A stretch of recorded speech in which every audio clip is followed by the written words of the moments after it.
घ्यायची आणि आपल्याला ज्या सरकारमध्ये आपल्याला स्थान आहे किंवा ज्या सरकारने आपला म्हणजे जो म्हणजे आपला जो पोटा पाण्याचा प्रश्न आहे तो सोडवण्याचा प्रयत्न नाही, तो सोडविलाच. आणि म्हणून आपल्याला त्यांच्यासोबत राहायचं.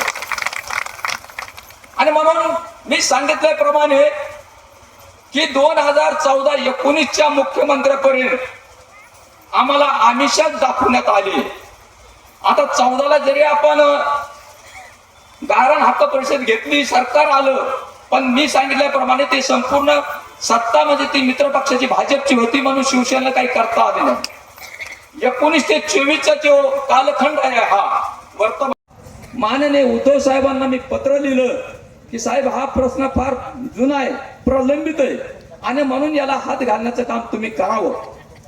पण त्यांनी सुद्धा त्या प्रश्नाला हात घातला नाही. आणि म्हणून 2022ला ज्यावेळेस शिवसेना फुटली आणि शिंदे साहेबांनी जवळपास जेवढे काही आमदार आहेत तेवढे घेऊन त्यांचा गट निर्माण केला. त्यावेळेस आम्ही सर्व भाऊ सोबत जात असताना मी तुम्हाला जालना जिल्ह्यातील सर्व दलित आदिवासी भूमी कास्तकारांना एका ठिकाणी जमवलं आणि तुमच्या सहमतीने किंवा तुमच्या संमतीने काय करायचं ते ठरवलं.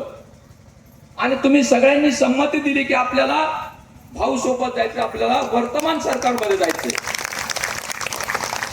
कारण आपल्याला राजकारण करायचं नाही, आपल्याला फक्त एकच महत्वाचा विषय आणि तो विषय म्हणजे गायरान जमिनीचा 7/12.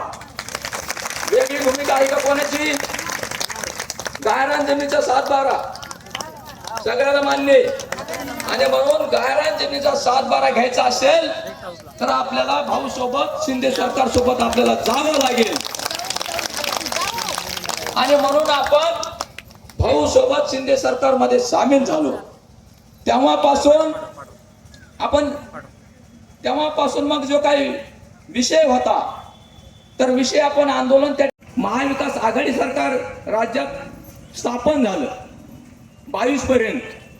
त्या सरकारमध्ये सुद्धा आता काही महिने उरलेले, काही मेडिकल कॉलेजला आणि वसतिगृहाला विरोध केला. ते थांबलं का? आता थांबलं का काजळावाले? हा थांबलं ते.